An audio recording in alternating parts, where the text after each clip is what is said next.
This is TechCrunch.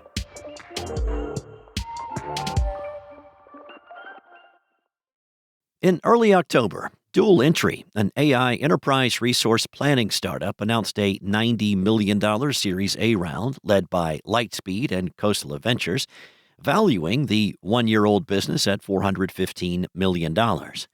The company seeks to replace legacy software like Oracle NetSuite with its offering that can automate routine tasks and provide predictive insights.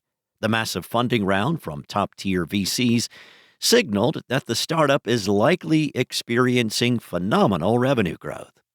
However, one VC who declined to invest told TechCrunch that Dual Entry's annual recurring revenue was just around $400,000 when he reviewed the deal in August. Dual Entry's co-founder, Santiago Nestares, denies that number. When asked about revenue when the deal closed, Nestares said it was considerably higher than that.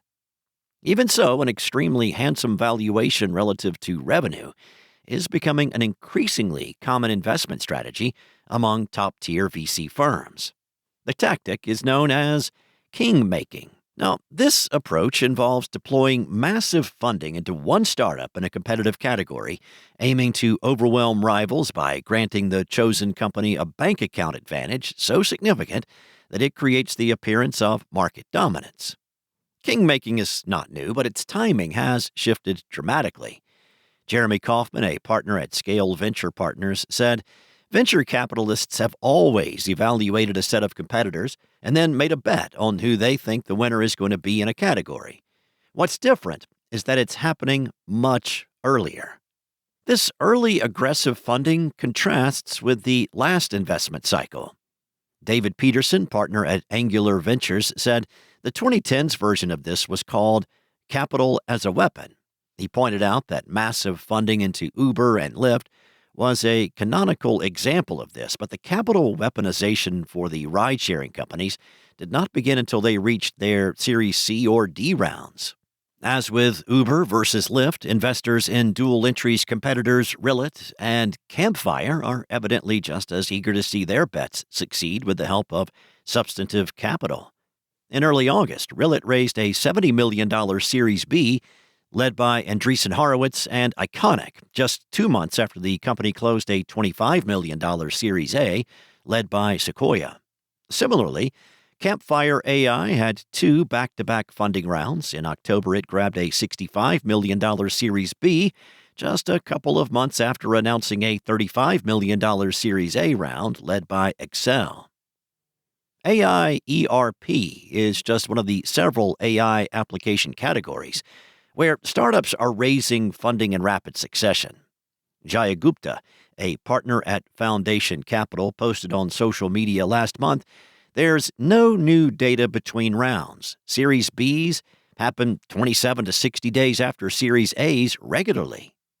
Besides AI ERP, she wrote that she sees this pattern in categories such as IT service management and SOC compliance. While some startups like Cursor or Lovable have reportedly grown at a breakneck pace between their back-to-back rounds, several VCs told TechCrunch that's not the case for all. AI ERPs and several other categories of startups that raised multiple rounds this year still have ARRs in the single-digit millions. Although not all VCs agree that kingmaking is a sound investment strategy, there are reasons why offering large amounts of capital could be beneficial, even when the startup maintains a modest burn rate. For instance, well-funded startups are perceived as more likely to survive by large enterprise buyers, making them the preferred vendor for significant software purchases. As investors have said, that's a strategy that helped legal AI startup Harvey attract large law firm customers. Still, history does show that massive capitalization offers no guarantee of success, with notable failures including the logistics company Convoy and the bankruptcy reorg of scooter company Bird. But those precedents don't faze major VC firms. They prefer a bet on a category that seems like a good case for AI, and they would rather invest early because, as Peterson put it, everybody has fully internalized the lesson of the power law. In the 2010s, companies could grow faster and be bigger than almost anybody had realized. you couldn't have overpaid if you were an early Uber investor. That's it from TechCrunch. For more articles like this one, go to TechCrunch.com.